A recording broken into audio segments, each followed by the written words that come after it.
Wow, everybody. We are back to talk again about the upcoming sermon, but I'm shocked right now. I know that it's been coming, but we're coming to the very end of Matthew so quickly. This week we're in chapters 26 and 27, and then we're going to spend just 2 weeks on chapter 28 because there's a lot there that I want to talk about. The first week, next week, obviously is going to be Easter, Resurrection Sunday, so we have to cover the resurrection and what it all means. But then after that, we'll be talking about the end of chapter 28. But so we're here at the end of Matthew, and it's amazing. We started it back in December. I was all psyched up and ready for it, and now here it's just. I mean, it's like it. I don't know. It's just poof, gone. It's really crazy. But I'm excited this week with 26 and 27 because again, there's so much here that's so powerful and meaningful to us as Christians. Namely, the fact that this is when we read about Jesus' death in Matthew. But there are some important things that happen leading up to it. There are really kind of two things that I want to try to accomplish this Sunday in the sermon, at least I think. Subject to change as always, but this is probably where I'm going to go. I want to talk first in chapter 26 about the Last Supper.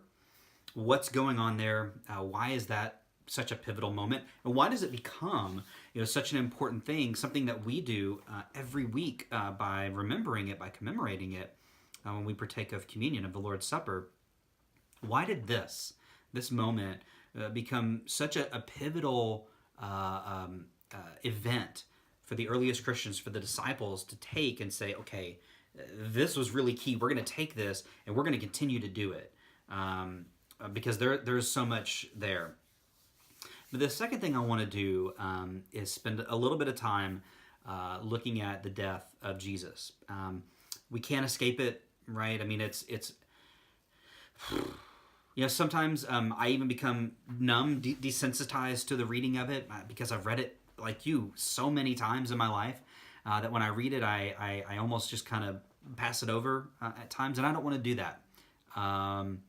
And so this week, I want you, if you can, try to find a few quiet moments. Don't read chapter 27 on the go.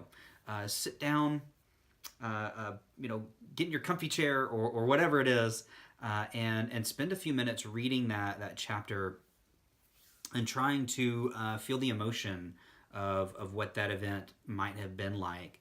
And obviously there have been so many movies that have tried to depict what the scene would have been like. We don't know for sure if any of them are actually 100% accurate. My guess is they're not. But it would have been horrible. And at the same time, Jesus went to it willingly. What does all that mean? What is going on there? So that's kind of where we're going. Those two places, one in 26 and then also in 27. I'm looking forward to it. I hope that this Sunday will be a good and rich look at the death of Jesus, and that we can walk away feeling, a little bit sad because it happened, right? I mean, we have to deal with that fact, but also incredibly hopeful because we know it comes next week. We know that resurrection is around the corner. We know that Jesus doesn't stay in the grave long. Death doesn't have the last word. Jesus wins. God wins, and that is good news.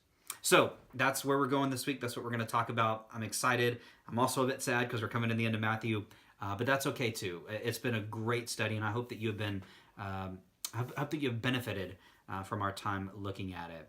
All right, so chapters 26 and 27. Don't forget to read. I hope that you can join us on Sunday, and we'll see you then.